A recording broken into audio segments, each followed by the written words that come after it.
My fear about June 12th is voting irregularities. In the last provincial election in Glengarry Prescott Russell, myself and two other people recorded over 2,300 voting irregularities in Glengarry Prescott Russell. Grant Crack, the Liberal, won by 1,300 votes.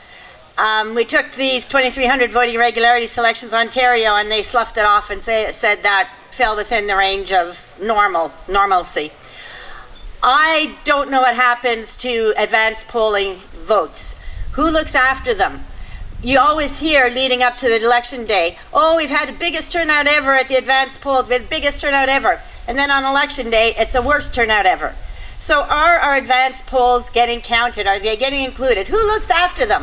Where are they kept for safekeeping?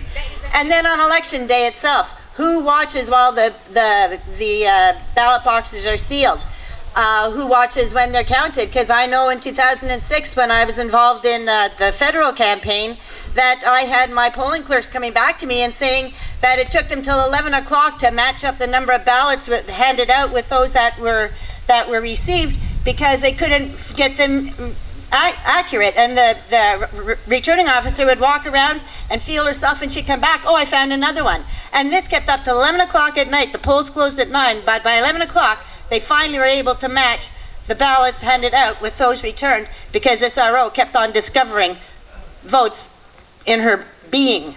So having heard this and hearing so many other people disgusted with what they witnessed at the polling stations, I encourage as many of you to be involved as possible. Not just go vote, but get your name in there, be a polling clerk, be a scrutineer. We need people at the voting stations to watch and to take pictures of people doing things they're not supposed to do, because it will happen. It's always happened, and we've got to make sure, because that's how they're going to win. If the Liberals win, I believe it'll be totally because of